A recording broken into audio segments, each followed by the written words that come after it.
Bem-vindos ao Family Business Voice. Aqui você é o protagonista da sua própria história. Hoje vamos trazer uma pessoa muito importante, inclusive do setor de mídia e telecomunicações, membro do conselho da Maromar Investimentos, do Núcleo Nara e Nelson Sirotsky, da família do Grupo RBS de Porto Alegre. Estamos trazendo com exclusividade Marina Sirotsky. Bem-vinda, é uma honra receber você aqui, Marina. Obrigada, Nelson. Para mim é um prazer enorme estar aqui contigo hoje. Mesmo sendo do meio da comunicação, nascendo nesse ambiente. É minha primeira vez que eu estou num podcast, então desculpa se eu gaguejar. O meu sonho era ser apresentadora de TV quando eu era pequena, então eu estou adorando estar aqui com o microfone e poder contar um pouquinho da nossa história para vocês. Nossa, maravilhoso. Aqui nós estamos empoderados, né, Marina? Num ambiente seguro para poder trocar experiências e dar também a oportunidade da gente dar voz para as pessoas que têm muito a contribuir. Às vezes a gente não tem a oportunidade de estar falando da nossa trajetória, de como que a gente começou a carreira, trabalhando ou não na empresa da família. E eu estou muito curioso para também conhecer esse lado, né? Quem é Marina Sirotsky, o que você fez, como você foi estudar, o que você fez de formação. Eu sei que você teve uma formação em psicologia muito interessante e já poderia começar dizendo como que essa formação em psicologia influenciou sua forma de olhar pessoas, negócios e famílias empresárias. Bacana. Então, vamos lá. Eu sou psicóloga de formação, que nem eu estava falando.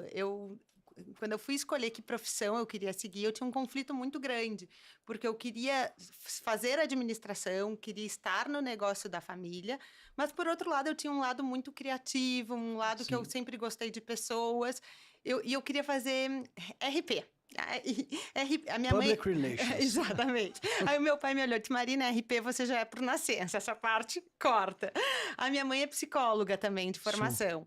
E aí eu fiquei muito na dúvida, prestei para psicologia e administração, e acabei optando por psicologia porque eu achei que era uma faculdade mais ampla, que eu ia aprender sobre pessoas, e no final do dia tudo são pessoas, né? Então era uma faculdade que abria mais a minha cabeça, e eu sempre soube também que eu faria um MBA depois, porque mesmo trabalhando na empresa da família ou não trabalhando na empresa da família, eu sou muito empreendedora. Eu nasci com esse DNA empreendedor, sempre vendo isso dentro de casa.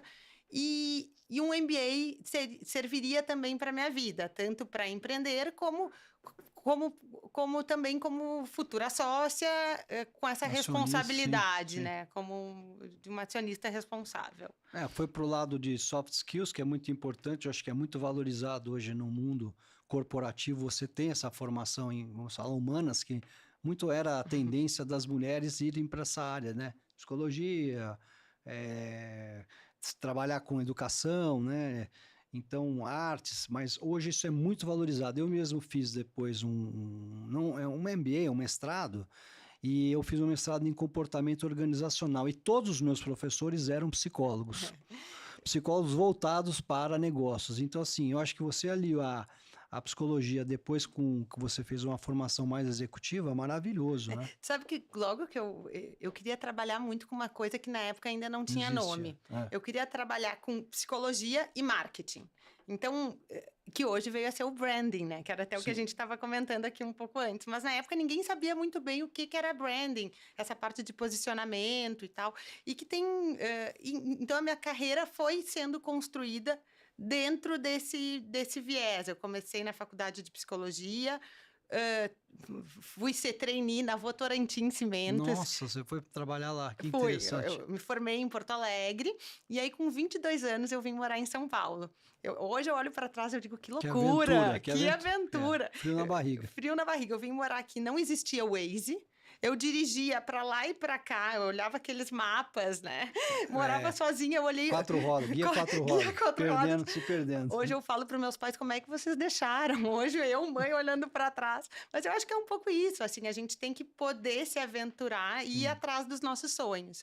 Sim. E eu fiquei na Votorantim, eu trabalhei na Votorantim 2 anos, como trainee, numa empresa grande, enfim, e que foi super legal para mim, para eu também ver o que eu não gostava de fazer. E aí, ali eu me dei conta que aquele ambiente mais corporativo, executivo, também não tinha a ver comigo, Mas, por outro lado, foi uma experiência gigantesca para entender uma grande corporação, como é que funcionam os processos Hierarquia.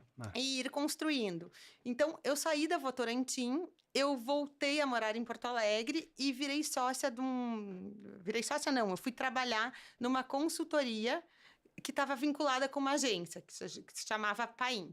E ali eu comecei a entender o que era branding, comecei a juntar business com propaganda, com pessoas. Ali eu comecei a empreender também, na época, surgiu lá na consultoria um negócio que queriam vender e tal, que se chamava Totozinho, que era um cachorro-quente. E aí eu levei para minha família, eu digo, olha, tem um negócio super legal, enfim, que tem um puta potencial de crescimento, vamos empreender nisso? Vamos. Daí o meu irmão, que também estava querendo, entrou no negócio, entrou na operação, eu ajudei a construir e participar, e aí eu fui fazer o meu MBA.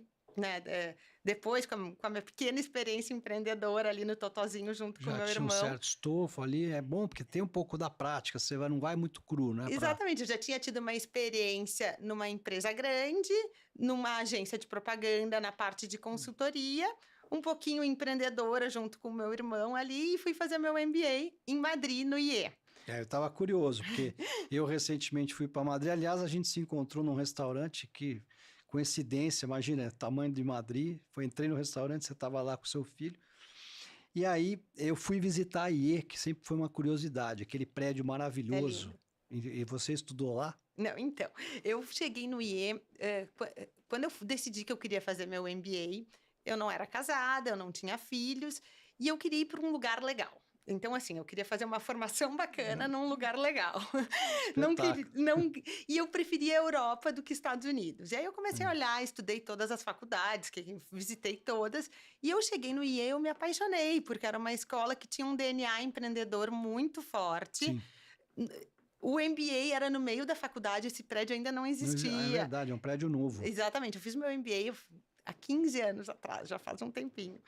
Mas, e aí eu me apaixonei pela cidade, me apaixonei pela escola, e foram talvez os 2 anos mais felizes da minha vida, assim, porque... Só estudar, voltar a ser estudante, exato. Numa cidade incrível, com gente do mundo todo, que tu aprende diferentes culturas, diferentes jeitos de ser, de se fazer, enfim, que abre a tua cabeça para o mundo também. Sim. E é engraçado, porque esse MBA que eu fui no feeling, assim, achando, se transformou numa escola super importante de negócios, e depois veio a ter mais uma conexão que, há muito tempo depois, eles se juntaram, a turma do IE montou o South Summit, que é um super evento de inovação. Foi de lá que nasceu o South Summit? É um evento que veio deles com o governo do Rio Grande do Sul.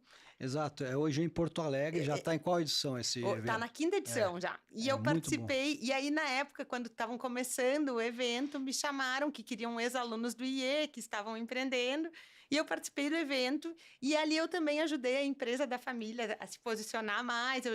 Quando eu fui no evento, eu liguei para o meu pai e para os meus irmãos, eu digo, olha, era vocês que tinham que estar aqui, porque o evento capitaneando, tudo de inovação. Exatamente, é um evento brilhante, e foi um evento que foi crescendo, e a gente foi podendo acompanhar o crescimento dele. Então, o IE também me trouxe conexões que linka com a empresa, que linka com tudo. Você falou tudo, é maravilhoso a gente poder se permitir ir para fora, estudar, passar por novas experiências. Eu falo que esse repertório que esse jovem hoje tem, possibilidade, e se ele não vai, ele está perdendo uma enorme oportunidade de estar aprendendo, ganhando musculatura, vendo o mundo como ele é. Exatamente. Conviver com outras culturas, outras classes. Assim, para mim também, eu fui mais velho, né? Porque eu não consegui, na época, me formar, porque eu também tive uma trajetória muito heterodoxa, que eu não consegui terminar a faculdade, já fui trabalhar, e aí eu fui tentar fazer o MBA, mas eu não tinha faculdade, aí eu já passei da idade para ir, aí eu fui fazer o mestrado, e aí também eu queria escolher um mestrado e eu queria ir para a Europa. Então foi muito nessa linha. E foram os melhores 2 anos da minha vida, posso dizer para você. É muito bacana. E aí, para mim, o IE foi super legal, assim, porque quando eu estava estudando no IE, o Brasil era a bola da vez. Era assim, era aquela época que todo mundo queria Brasil na capa da The Economist. Subindo o foguete. Exatamente. E lá eu recebi propostas para ficar em Madrid. Uau. E eu optei por voltar. Porque, enfim, como é que eu não ia voltar para o Brasil, né? E quando eu voltei, eu fui trabalhar na África, na agência. Na Sim, verdade, eu fui sim. trabalhar na Ásia, que era a consultoria de branding da Na África. África, da agência. Sim. E ali foi maravilhoso. Eu trabalhei com o Ucho Carvalho, que é um super designer, com o Nizam, Exato, que eu ia também foi falar. uma outra escola, né? Imagina estar do lado do Nizam. Foi bem bacana. E como foi esse processo de governação? Eu tenho muita também lembranças do seu pai, dos seus primos, porque eu fiz a formação de desenvolvimento de acionista na Dom Cabral, logo depois que a gente começou esse processo de governança, e aí eu fui convidado para falar nos encontros anuais. E aí eu lembro que eu acho que foi o seu primo que falou, então aquilo me marcou muito, que era na época o seu pai, que estava na gestão, fazendo a transição da governança na época do seu avô, Isso. correto? Então, eu ia te perguntar, né, que a RBS tem uma longa história como empresa familiar, né? Como foi essa transição do seu avô para o seu pai e depois do seu pai para essa geração que está lá? Legal, essa é uma pergunta super bacana e que tem a ver com o que eu estava falando antes, assim, com o meu momento de vida, que eu acho que a gente consegue cruzar direitinho. A RBS foi fundada lá atrás pelo meu avô Maurício Sirotsky, sobrinho, e o meu tio Jaime, que era irmão do Maurício, entrou no negócio logo em seguida. Isso foi em 1957. Sim, E aí, de 1957 até mais ou menos 71, era a primeira geração que estava no na negócio. frente, certo. E tudo muito misturado, né? Tudo Era a junto. fase todo mundo faz de Todo mundo tudo. junto, exatamente. Lá por volta de 71, 72, os homens, os filhos do Maurício e do Jaime, entraram no negócio.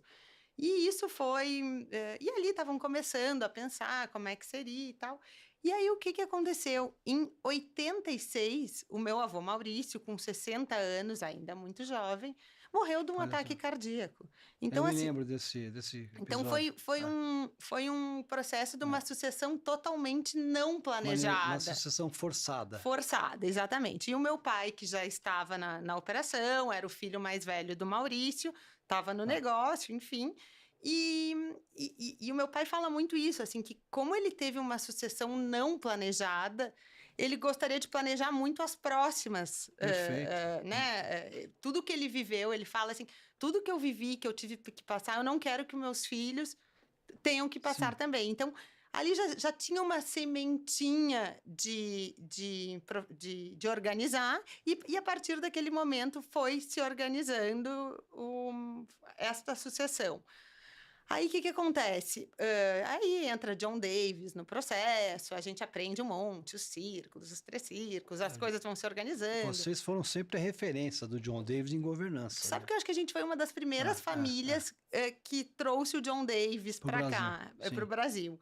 E aí, nesse meio tempo, assim, isso é um outro aprendizado que eu acho de empresa familiar, que é uma coisa meio contínua, né? Não tem... Naquele momento, lá atrás, tinham regras que gente da família não poderia entrar na empresa.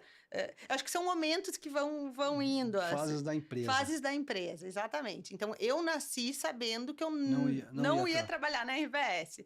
E que se eu quisesse trabalhar, eu tinha critérios muito rigorosos para cumprir. E eu, Marina, cumpri todos os critérios, né? Sim. Porque eu sempre quis estar bem preparada para trabalhar ou não trabalhar na empresa. E aí, nesse meio tempo, o Duda, meu primo, que é o Duda Melzer, que muita gente conhece, ele estava fazendo o MBA dele fora, já tinha todos os critérios para entrar na empresa. Ele acabou sendo convidado para entrar na empresa e foi se destacando, era um membro da família que tinha o DNA, enfim.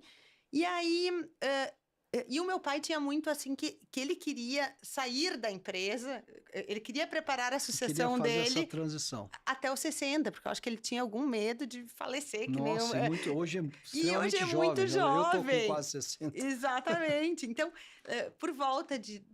em 2012, se eu não me engano, que foi bem nessa época que eu estava voltando do MBA, se começou a falar da sucessão e foi um trabalho muito estruturado, né? Então, agora linkando com a minha trajetória, aí eu voltei, fui trabalhar com branding na África e tal, foi super legal. E eu tava num looping de virar à noite, né? Lá, imagina, eles devem tirar até o aquele último. estilo agência de Exato. ser. Dorme na agência. Mas eu dou risada, mas eu me divertia muito também.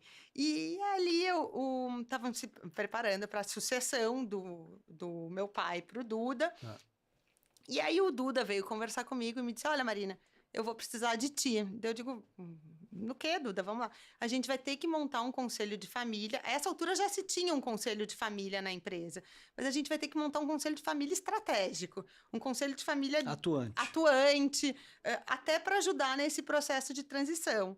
Daí eu digo: Não, ótimo e tal. E ali em 2012 eu já estava me preparando para casar. Eu digo: Também não quero mais esse looping Essa loucura, essa trabalhar até loucura e tarde. tal. Deixa eu começar. Eu vou querer ter filhos daqui a pouquinho, então deixa eu começar a me envolver na governança.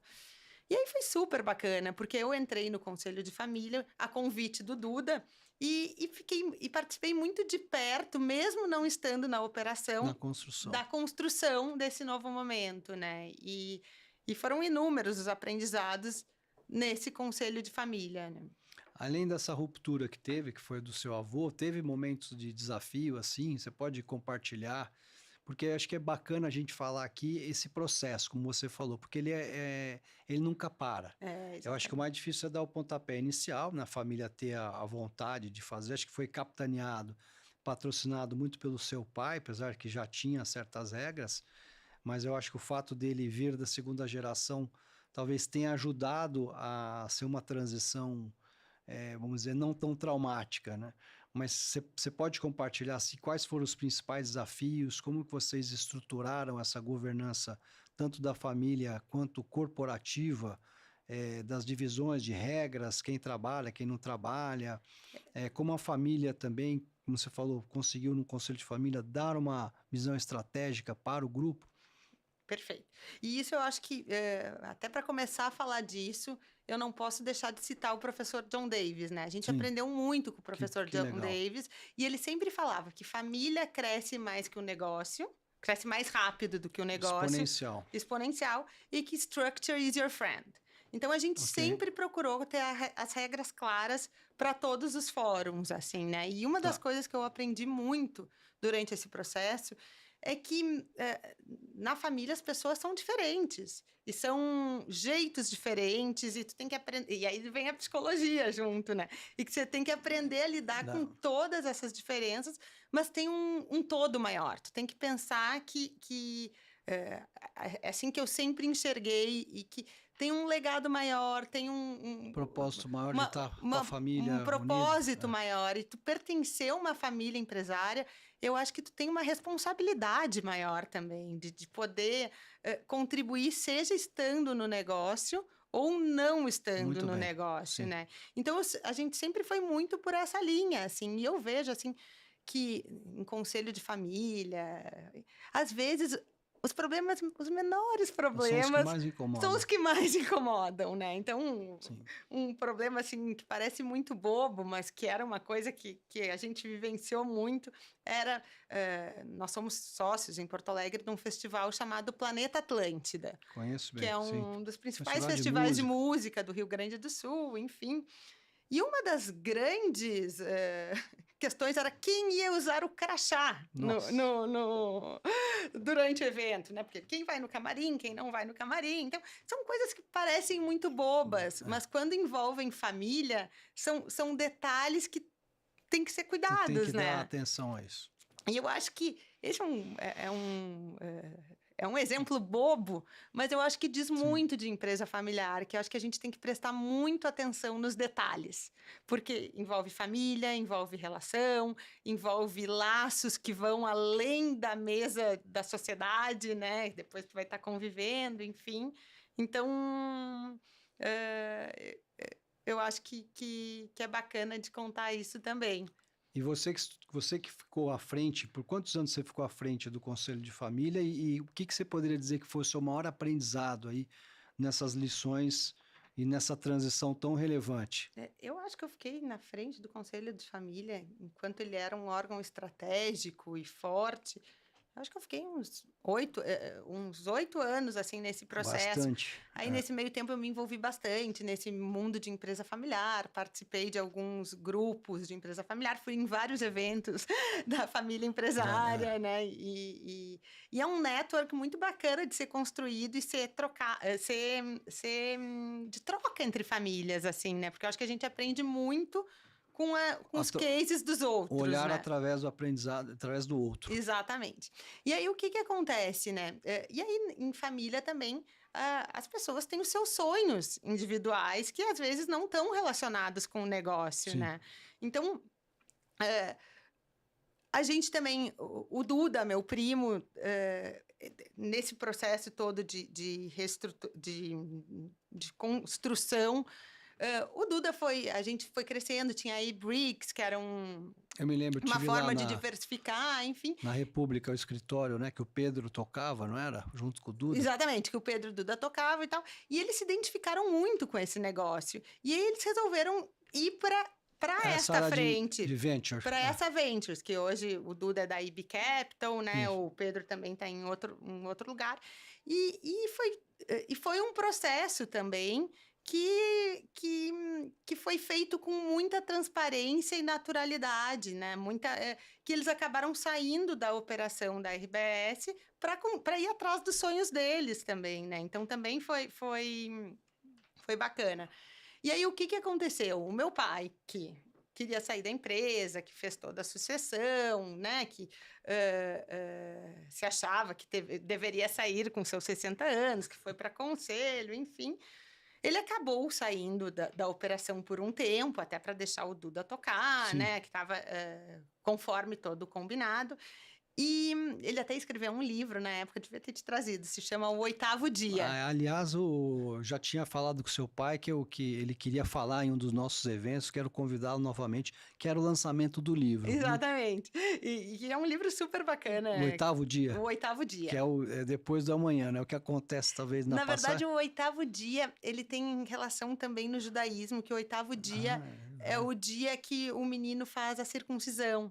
E é um pacto, enfim, é bem legal. Quando você talvez vira homem, ou que você tem que assumir a responsabilidade. Exatamente. De fato. E é o que vem depois, né? Então, eu acho que é bem bacana. E aí, trazendo a história, em 2019 veio a pandemia, né? Nossa, pensa assim, a gente estava falando, o processo de sucessão foi ali por volta de 2012. Em 2015... a gente começa no nosso núcleo familiar a montar a Maromar, que era o nosso family office, que meu pai, a gente construiu justamente, agora a RBS passa a ser mais um negócio, vamos focar em outras frentes também, enfim. Sim. E aí, em 2019 vem a pandemia e o meu pai tem um Covid fortíssimo. Nossa, não super sabia. Forte. Ele foi o primeiro caso de Covid, ele foi o segundo caso de internação de Covid no Rio Grande do Sul. Então, assim... Que desespero. Foi desesperador para todo mundo. Foi muito no início, ninguém sabia muito bem o que ia acontecer. E até na época, ele gravou um vídeo para mostrar para os amigos dele que ele estava bem. E esse vídeo viralizou e ele estava super mal no vídeo. Só ele não enxergava o quão mal ele estava, né? Ficou debilitado. Ficou super debilitado. Enfim, graças a Deus, depois passou, voltou, enfim. E quando ele voltou do Covid, né? Ele também se deu conta que comunicação era a nossa vida. É a vida dele, de querer estar, enfim. E ali naquele momento também... a gente começou um processo de reestruturação societária até para permitir os membros da família que quisessem sair da operação... ter a sua própria jornada. Ter a sua própria jornada, quem quisesse diminuir a participação. E no nosso caso, que queríamos aumentar a nossa participação no negócio, que fosse possível, né? Sim. Então, o nosso núcleo familiar liderou esse processo de reestruturação do grupo RBS. E aí que eu brinco, que eu deixei de ser terceira geração e passei a ser segunda geração. Voltou a ser de novo, porque o seu pai como pseudo-fundador. Exatamente, que né? Loucura. Então foi um processo bem bacana de viver também. E me chamou muito a atenção. Eu lembro que quando eu fui no escritório da Ibrix, convidar um dos seus primos para participar de um dos eventos. A gente tinha acabado de lançar o Fórum Brasileiro da Família Empresária e eu dei de cara com o John Davis. E o John Davis, para mim, era o maior mito ali em relação ao guru, né, do family business. E para mim foi assim, uma super honra estar com ele lá, me apresentaram ele. Eu já tinha feito a formação, inclusive, de Certified Family Business Advisor com ele, né? E ele, como você falou, a maior referência, e ele estava lá conversando com os seus primos sobre isso. E a conversa foi muito no que você falou, que era eu lembro o Pedro falou assim, não, agora a gente está aqui numa frente nova, que é de investimento, de venture capital, tinha uma televisãozinha, falou, ó, todas essas empresas aqui são empresas que nós estamos investindo, co-investindo e tal. Para mim aquilo era um mundo totalmente novo, né? Porque eu fui falar sobre empresa familiar, falou, não, nós estamos numa pegada diferente aqui, nós estamos, na verdade, saindo, indo para um mundo de empresas, de empreendedorismo, e inclusive estou puxando o meu irmão, o Duda, para vir trabalhar comigo nesse negócio e tal.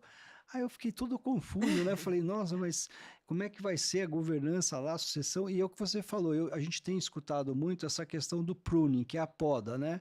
Mas muitas vezes a poda no sentido de quando o membro da família não tem os mesmos valores. Mas com vocês foi muito interessante que vocês deram abertura para novos negócios e agora também a Maromar, que é o family office de vocês, voltando a reinvestir no próprio negócio de origem da família. Exatamente. Né? Muito interessante esse processo. Eu acho que essa saída dos meus primos da operação também foi um momento de profissionalização de novo na empresa, né? Então, por isso que eu digo, é um processo contínuo. Não tem... Ele é vivo, né? Ele é vivo e permanente. Para mim, empresa familiar é vivo e permanente e a gente tem que se adaptando com o estágio da empresa, com o momento, né?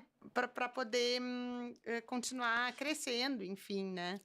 E esse papel do herdeiro, muito do que você falou assim, como é que você acha, qual a importância do herdeiro na continuidade desse legado, sem engessar essa inovação, que é o que a gente está trazendo aqui? Como é que você vê e como é que você tem atuado nisso? Eu acho que o herdeiro, ele já nasce com um ônus e com um bônus. Né? Boa, bem colocado. Ele tem... Sim. A gente cresce sabendo que a gente vai... que a gente tem um sobrenome, todo mundo tem um sobrenome, claro, mas assim, as pessoas te conhecem, elas criam uma imagem tua que às vezes não é o que você é, expectativas. E eu acho que você tem uma responsabilidade gigantesca, né? Porque mesmo você não estando na operação, você carrega o sobrenome da família.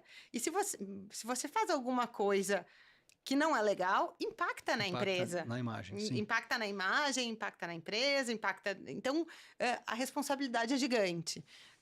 Eu acho que tem que os herdeiros, como eu falei, e foi um pouco da trajetória que eu construí.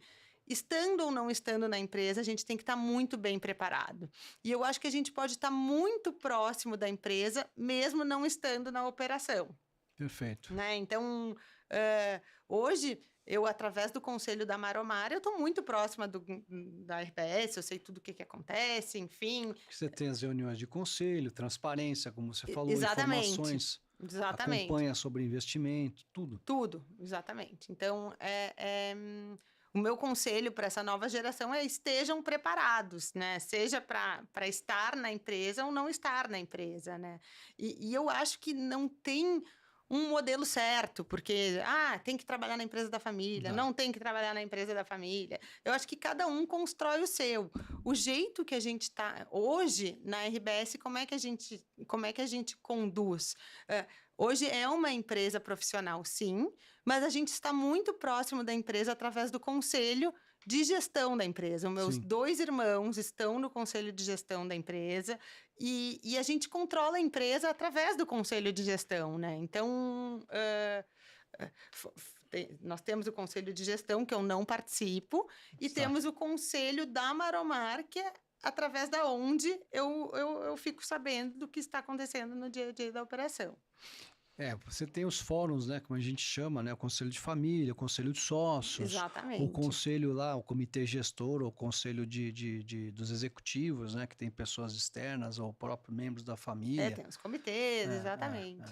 Não, isso é extremamente importante porque você consegue dividir, diferentes papéis, não menos importante, como você colocou, acompanhando com responsabilidade a empresa, a família, os negócios. Mas vamos continuar falando de legado aqui, que você falou do seu avô e tal. Você também atuou muito na questão da Fundação Maurício Sirotsky Sobrinho, né? Como é que essa experiência conecta a parte de impacto social, legado e continuidade familiar? Ah, legal. Eu acho assim que eu aprendi desde pequena a retribuir. Eu acho que a gente tem Show. Logo que a gente criou a Maromar, era o nosso slogan, se a gente pudesse dizer, era multiplicar e retribuir. Não, era calma. Calma que agora me fala. Era, até anotei aqui. Realizar e retribuir multiplicando sonhos, né? Uau, Porque forte. é um pouco isso, assim, é o realizar, ao mesmo tempo a gente tem uma obrigação gigantesca de retribuir para a sociedade, para onde a gente está, e ao mesmo tempo a gente não pode esquecer dos nossos sonhos e do nosso legado, né? Sim. Então, assim, eu sempre gostei, sempre me envolvi em propósitos, em causas, né? Até depois eu posso te contar um pouquinho do que eu estou fazendo hoje. E a Fundação Maurício Sirotsky Sobrinho, eu sempre procurei me envolver dentro do que era possível, né? Eu sou conselheira da fundação e hoje a fundação se transformou numa fundação empresarial. Então, legal. Hoje a gente está discutindo na fundação como é que a gente pode ajudar a própria empresa nesse mundo novo de responsabilidade. Como é que a empresa pode estar também inserida nesse novo contexto? Nunca tinha pensado nisso. É como se fosse uma prestação de serviço para a própria família. Vocês estão trazendo também tendências, o que há de mais relevante em termos de impacto. Porque hoje a questão do ESG não tudo bem, muita gente fala que tem lá o wash, né, que é a lavagem da marca, só para falar que participa, mas eu vejo hoje muitas famílias, como você colocou, com muita afinco em relação ao give back, a gente está falando, como podemos de fato retribuir a sociedade, porque vocês impactam diretamente muitas famílias, não só gerando emprego, mas toda uma comunidade, né, Marina? Exatamente. Então, olha a responsabilidade que as empresas familiares têm no seu entorno, na sociedade, né? Exatamente. E eu acho que a gente, por pertencer a empresas familiares, a gente também pode ter as nossas iniciativas com as coisas que a gente se identifica mais, que talvez não seja a ver com mídia, né? Eu sou uma pessoa que eu gosto muito de educação. Até vou te contar um pouquinho da minha história. Conta um pouquinho do que você está fazendo agora. Eu tenho 2 filhos, o Felipe e o Rafael, um de 10 e outro de 8 anos. E quando nasceu o Felipe, há 10 anos atrás, a gente se dá conta assim que a gente se prepara uma vida inteira para ser profissional. Aí faz MBA, trabalha, é trainee, vai na cartilha. Entra em agência, vira à noite, faz tudo. E quando nasce uma mãe, por mais que tu tenha estudado psicologia, muda tudo. Não tem manual. Né? Não tem manual, é totalmente diferente do que você imaginava, enfim. E quando o Felipe nasceu, eu morava em Porto Alegre. E aí aquela coisa, nasceu o primeiro filho, né? Tu fica muito envolvida com isso, os desafios de ser mulher também, né?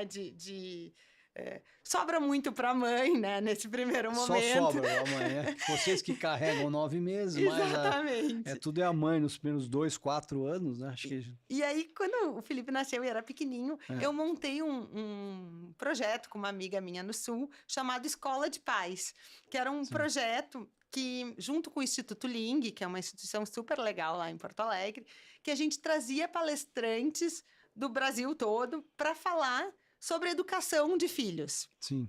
E foi super bacana, e a gente trazia muitas coisas que a gente tinha interesse de saber.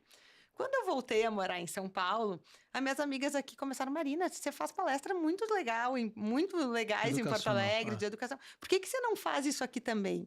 Eu digo, será? Em São Paulo já tem muita iniciativa, né? Não sei se faz tanto sentido.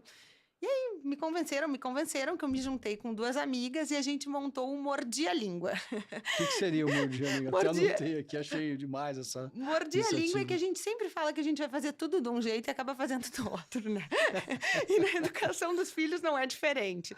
Quando a gente, no mundo das crianças, enfim, jamais vou deixar meu filho com um iPad no restaurante. Tá lá o menino. Tá lá o menino gritando, o que você vai fazer? Me dá 5 minutinhos minutinhos de paz, assim, e tá tudo bem, sabe? E, então, o Mordi a Língua, ele surge com um propósito de ajudar as mães nesse mundo novo que a gente tá, que é um mundo muito mais difícil de educar. Esse mundo Muito.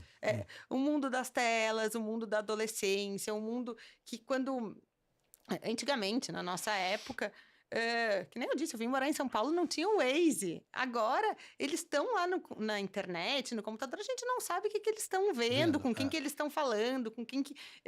E aí eu me dei conta que educar é muito difícil tu preparar esta nova geração. Sim. Depois que você tem filho, quando eu estava lá no Conselho de Família da RBS, eu falava de preparação de acionista, mas eu não tinha filho, eu era uma menina, né? Assim, olhando para trás, assim. Aí tu começa a olhar montamos todo um projeto de escola de acionista, formação. E que acho super válido. Mas quando nasceram os meus filhos, também me deu vontade, assim, de discutir com amigas e com gente próxima sobre o educar, os desafios da maternidade, os desafios de...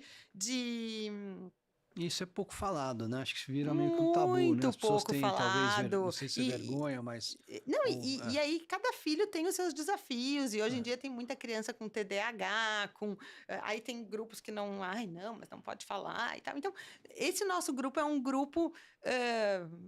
Hoje a gente tem 300 mulheres que fazem parte desse nosso grupo. Sim. E a gente faz encontros pequenos, bem informais, que a gente traz palestrantes para poder discutir, né? Para poder falar, enfim. Agora a gente fechou uma parceria com um banco grande, que eu acho que é um mundo novo que as pessoas também estão se conectando e Sim. vendo essa dificuldade, né? Então, eu acho que é isso. Eu acho que a gente tem que ter propósito, sabe? Não, assim, eu sou muito movida a propósito. Eu sou muito movida a brilho no olho, a estar fazendo, a querer ajudar, a querer entregar.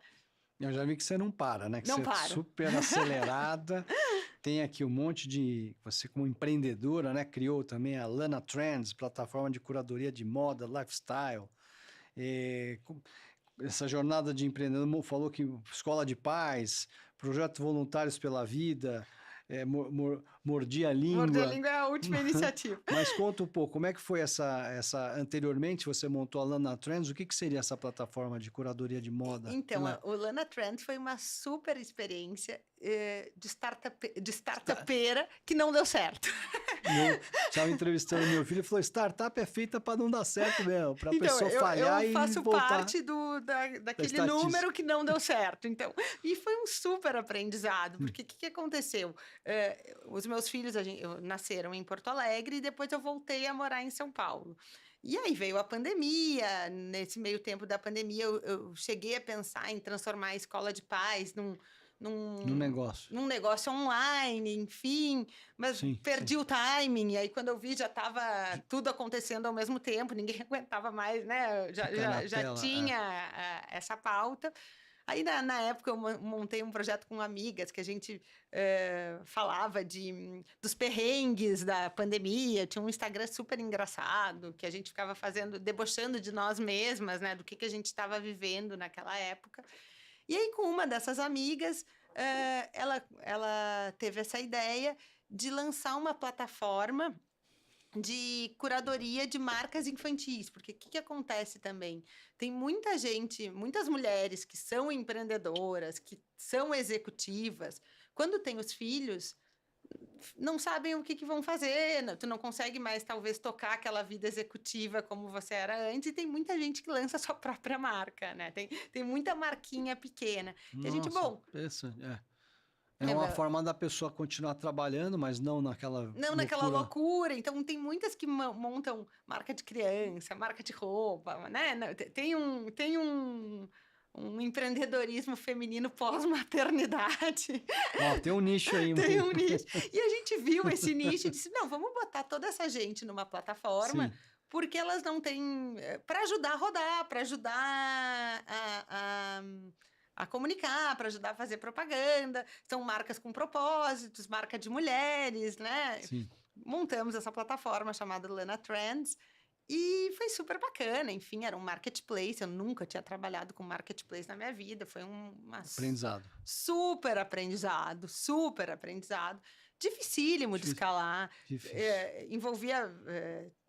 tinha que captar, drenava muito dinheiro, tecnologia. Com certeza. Aí eu nunca vou me esquecer que a gente chamou... E eu sempre com governança, né? Não, vamos... Aprendizados. Eu digo, não, vamos montar um conselho. Vamos montar um conselho. Chamei a Ghislaine Dubrul, que é uma das fundadoras da Tokstok, que é uma mulher que eu acho bacanésima, né? Ela me olhou e disse assim, Marina... Quando é que é o break-even de vocês? Eu digo, olha, a gente não tem o break, quem dirá o even, tem nem né? o faturamento ainda. E aí ela nos disse, olha, a gente vai ter que pivotar, acho que tem que pivotar o negócio, enfim, e tal. E aí eu estava numa fase também complicada com os meus filhos, aí eu conversei com as minhas sócias, eu digo, olha, vamos pivotar, vamos ir para para uma outra frente. As minhas sócias estavam muito convictas que iam conseguir captar, e eu não estava tão convicta dessa captação. Eu estava com um pouco de medo, porque no momento que você vai para a captação, você tem que estar muito firme que vai dar certo, né? E aí, naquele momento, eu conversei com as minhas sócias, eu digo, olha, eu não... assim, não dá. Eu não estou motivada, né? Eu acompanho vocês até tal data. Se a gente não pivotar delas, não. A gente quer continuar, a gente compra a tua parte. Eu digo, tá bom. Então, elas compraram a minha participação, eu saí do negócio e, infelizmente, depois o negócio acabou que não deu certo mesmo, né? Então... fiquei morrendo de pena, fiquei super triste, porque era É difícil ver uma coisa que você tanto gosta e como se fosse um filho, né? Exatamente. E aí não vê Não veio. vingar. E por outro lado, eu fiquei feliz. Foi um super aprendizado de ter Hora saído de na sair. hora certa. É o que eu ia te falar, o exit. Né? Eu Exatamente. tive condição de sair. Exatamente. E foi um super aprendizado também de vida, né? Que nem tudo sai como a gente quer, né? Esse seria, talvez, aqui falando um pouquinho de legado de aprendizados. E você acha que foi um dos erros que mais marcaram a sua trajetória até aqui? Você poderia compartilhar? Não vejo como erro, sabe? Eu acho que foi muito bacana, porque foram 2 anos que eu aprendi muito. Eu meti a cara, eu empreendi. E aí tu vê, assim, que como é difícil empreender, né? Ainda mais no país que a gente tá, enfim. É hostil mesmo. É muito. Cada vez que eu vejo uma empreendedora ou um empreendedor... Tem que dar valor, né, Tem que dar muito valor. E a gente só vê depois que a pessoa tá lá na frente, Exatamente, né? mas tem um trabalho gigantesco antes, né? E um trabalho de construção e de dia a dia, e que tu abre mão de estar com teus filhos para ir, enfim. Então, foi super bacana, assim, não me arrependo em nenhum momento. Mas, enfim, né? Também já passei por essa experiência de tentar montar uma plataforma B2B, quando eu morei nos Estados Unidos, e captar. O que você falou, é muito difícil e escalonar. Eu acho que a gente olha as que deram certo, mas quantas milhares ou milhões de empresas que E às vezes acho que a gente aprende morrem mais... no Vale da Morte ali. A gente aprende mais com as que não deram certo, né? E uma coisa assim que eu falo e que eu tenho muito orgulho de falar, que eu me dou bem com todas as minhas ex-sócias, né? Eu nunca briguei, eu nunca, né? A gente não... Até tem um café... Comunicação é muito importante, né? Muito importante. Então, eu acho que um dos aprendizados, assim, de empresa familiar, de empresas como um todo, é a transparência, não ter agenda oculta, sabe? É de poder falar, colocar na mesa, por mais difícil que seja, os sócios estarem alinhados, né? Muito, muito. A palavra que a gente mais fala aqui também é alinhamento. Alinhamento. Se você está na mesma página, todos navegando para a mesma direção, é muito mais fácil de você dar continuidade do que as pessoas todas ali, uma remando para cada lado. Exatamente. Né? Então, alinhamento. A família, a gente vê muito que em momentos de turbulência, uma família alinhada, ela supera qualquer crise, mas o oposto não é verdadeiro. Se a família não está alinhada, a grande maioria E eu acho que tu fracassa. Poder conversar, tu poder criar os fóruns para a família poder falar dessas dificuldades, né? Linkando até com a minha formação de psicologia, assim, às vezes o intangível, o que tu não enxerga, é o que pega, é o que está na mesa, tu tem que ter esse poder de sacar também, sabe? Não, você falou tudo. Por isso que os fóruns, acho que o Conselho de Família, né, da onde também veio muito a sua atuação, para mim, é um dos principais órgãos de governança e um dos mais importantes, como ali a base para, né? Porque tudo começa na família. Então, muitas vezes, você foca só na parte corporativa, o acordo de cotistas ou de sócios aqui, mas se você não alinha, não tem esse espaço para dar voz, tratar de forma justa, transparente, Total. não vai. Eu sou muito dessa linha, assim, da transparência. Maravilhoso. Vamos falar um pouquinho voltar aqui na questão da Maromar, dos investimentos, porque a gente falou que hoje, principalmente, é um dos principais braços de investimento da Maromar, é a própria RBS, né? Mas vocês trouxeram várias outras iniciativas, acho que tem cases aqui maravilhosos que a gente podia citar, que foi o caso da Wine, né? Da MyJoma e Bipool. Então, como esses investimentos se ensinam sobre gerar legado através de negócios, né? Como é que foram essas iniciativas que vocês Perfeito. investiram? A Wine foi uma iniciativa que foi feita ainda dentro da RBS e que a gente continuou como sócios cuidando através da Maromar, né? A MyJoma é um nosso braço, enfim, da parte de imóveis, né? Que a gente continua sócios, enfim, que está mais no sul do Brasil, né? Que está mais naquela região.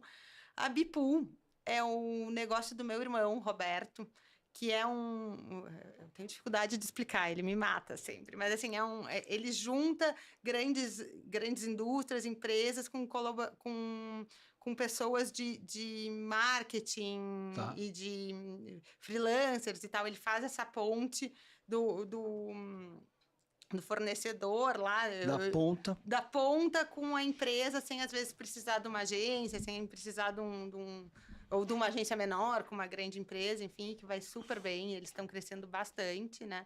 E eu acho que hoje, que eu não contei, hoje o nosso braço de diversificação está através da RBS Ventures. A gente montou, que o meu outro irmão, o Maurício, quem toca, é um Media for Equity, que basicamente a gente empresas que poderiam se alavancar com a mídia, a gente troca por participação, né? Na RBS Ventures. Na RBS Ventures. Em equity. Em equity, exatamente. Uau. Então, hoje, por exemplo, a gente é sócio da Cravi, que é uma empresa de portaria digital, enfim, é uma forma de diversificar também. A gente é sócio da Salute, que são clínicas médicas para quem não tem plano de saúde. Muito interessante, sim. Então, hoje, o nosso braço de diversificação está mais através da RBS Ventures. Você vê que, voltando de novo na questão de empreendedorismo, né? Venture Capital, e muito inteligente vocês trocarem, em vez de vocês receberem ali por o aporte de capital, e você, em vez de esperar retirar, você recebe aquilo em equity e fica sócio. Porque se o negócio dá certo, exatamente, esse negócio pode se transformar amanhã num braço ou num negócio muito maior que o próprio negócio atual. Exatamente. Eu penso assim, se você imagina se acerta numa dessas empreitadas, a participação que vocês têm é relevante porque vocês colocam praticamente o capital inicial ali para a empresa fomentar. São negócios que podem crescer muito impulsionados por mídia, né? E a gente já sabe que a gente tem esse know-how de mídia. E a gente pode contribuir muito para esse tipo de negócio. Então, é bem bacana também. A gente tenta também... diversificar, exatamente. Eu ia falar um pouquinho de diversificação, que a Maromar vocês fundaram em 2000, né, em Porto Alegre. A Maromar foi por volta, eu acho que foi um pouquinho depois, acho que foi 2012, quando o meu pai saiu da operação do dia a dia, que a gente começou a estruturar o nosso family office. E hoje vocês abriram filiais também fora de Porto Alegre, estão em São Paulo, como é que é essa expansão geográfica? Na verdade, a gente começou a Maromar com um escritório em Porto Alegre, e aí depois, acho que hoje em dia tudo acontece em São Paulo também, né? As reuniões, a grande maioria dos family offices estão aqui, né? Exatamente. Então, os meus irmãos já estavam morando em São Paulo e aí a gente achou que fazia sentido ter um escritório pequeno aqui em São Paulo, mas que a gente pudesse também ter um bracinho aqui, né? E vocês todos moram hoje aqui em São Paulo? Hoje a gente eu moro em São Paulo, meus irmãos também, mas meus irmãos estão muito na ponte aérea e meus pais estão entre Porto Alegre e São Paulo. também. Como os netos estão todos aqui, eles acabam vindo muito, né?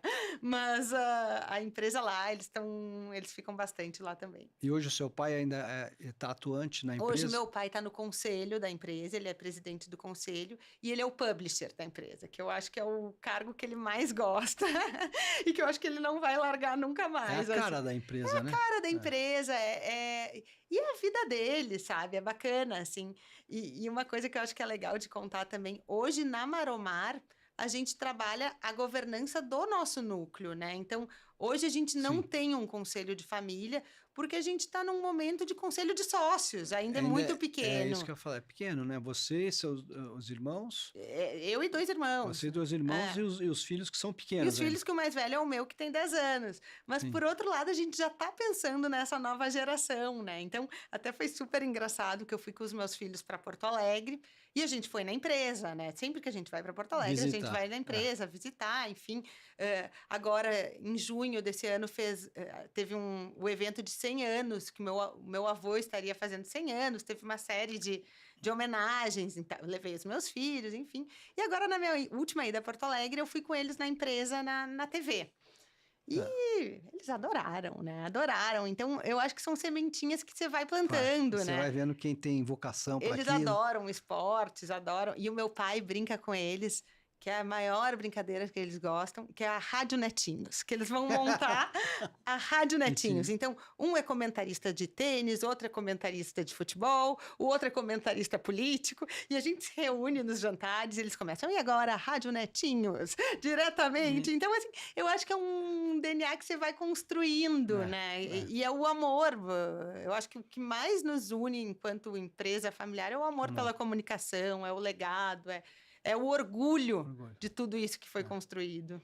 É orgulho de pertencer àquela família, daquela história, daquela tradição. A gente vê muito que as famílias que têm esse legado de dar continuidade, mas o que é a base, né? A cola que a gente fala, né? É o amor, né? É o amor. O amor que une vocês. Tem uma frase que eu gosto muito, dê asas para voar, raízes para voltar e motivos para ficar, né?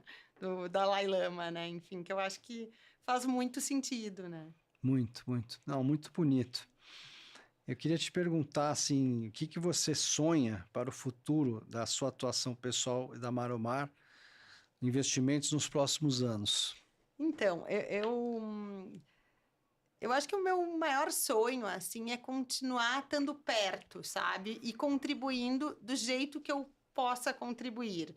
Eu talvez não descarto de talvez entrar no conselho de gestão da empresa em algum momento, de estar mais vinculada no dia a dia, mas eu gosto muito também de estar ajudando essa nova geração, essa parte que às vezes não é muito, que a gente não enxerga tanto, mas no nosso relacionamento, eu e os meus irmãos, de estar construindo esse legado para as próximas gerações, né? Para as próximas...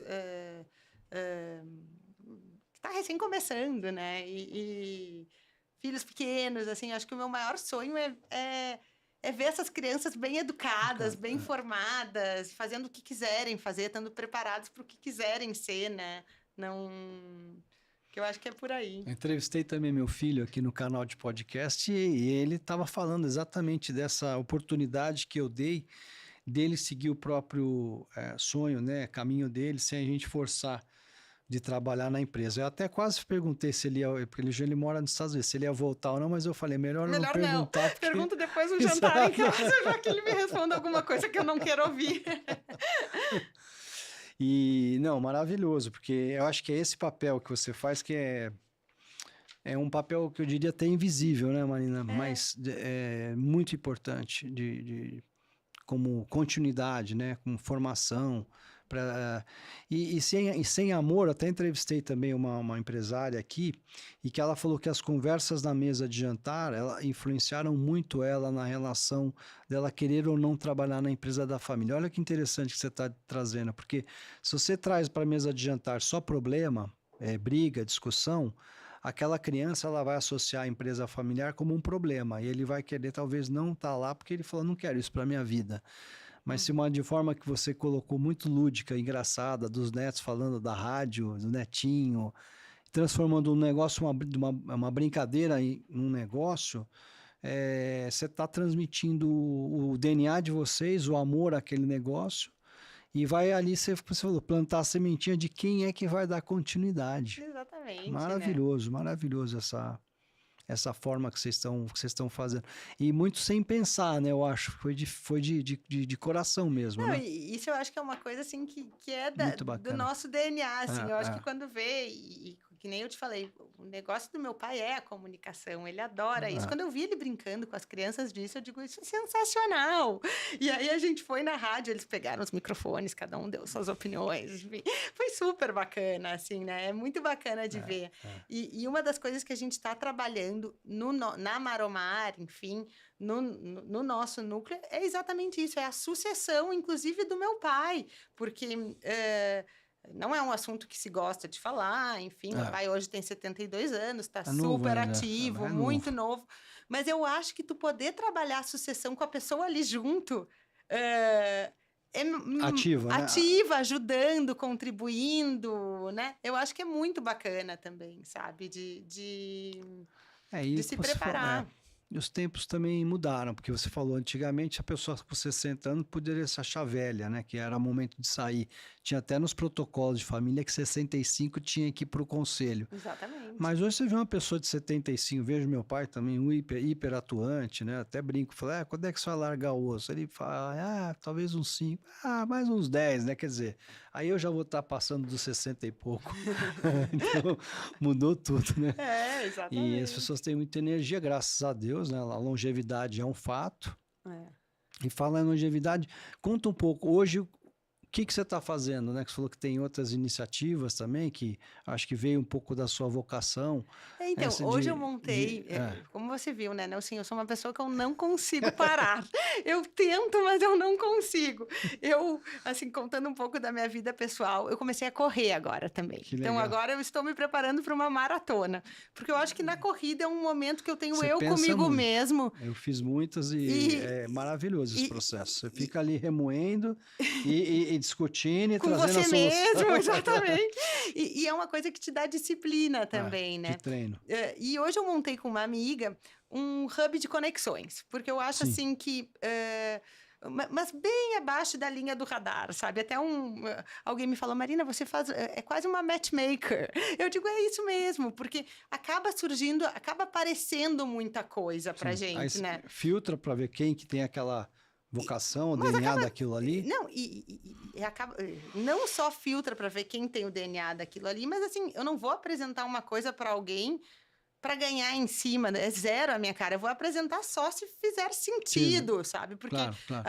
eu digo, a gente tem um nome, né? Até para, exato, não se queimar não vou me queimar por uma comissão ou por alguma coisa. Então, a gente tá estruturando esse negócio, que são tanto oportunidades para pessoas físicas como para pessoas jurídicas, né? Então, de coisas que a gente acredita, confia e que muitas vezes o ligar o A com B, assim, né? Vamos fazer negócio, Marina, porque olha, tem coisas aqui também que toda hora também me procuram, e aí você falou, nunca parei para pensar muito transformar isso num business. Exatamente. Até porque o que você falou, a gente faz muitas vezes de bom grado, de coração, mas tem que tomar muito cuidado, que é o que você falou. Uma indicação mal feita, você pode perder para sempre ali. Exatamente, não, e tem aí que tem que ter uma bem, curadoria, exatamente. né? E processo, aí volta os processos. Volta né? no fim, a experiência da empresa familiar, eu acho que ela é para a vida, para tudo.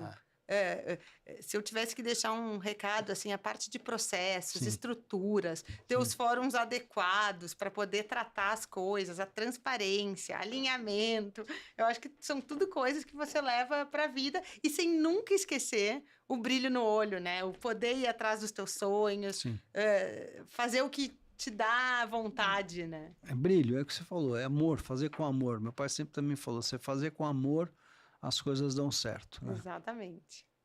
Chegando aí a quase 1 hora já, você vê que o papo passa rápido e a gente nem sente. Muitas mensagens importantes, mas pedir para você uma mensagem final, se você pudesse para deixar uma mensagem para as próximas gerações de líderes, de empresas e famílias empresárias, qual seria? Eu acho que a principal mensagem que eu gostaria de dizer é assim: você trabalhando ou não trabalhando no negócio, você tem um Sim. papel super importante no contexto da família empresária, né? Então, o que eu diria é assim: segue teus sonhos, te prepara para ser um bom acionista, te prepara para estar preparado para o Para o mundo, mundo, né? exato.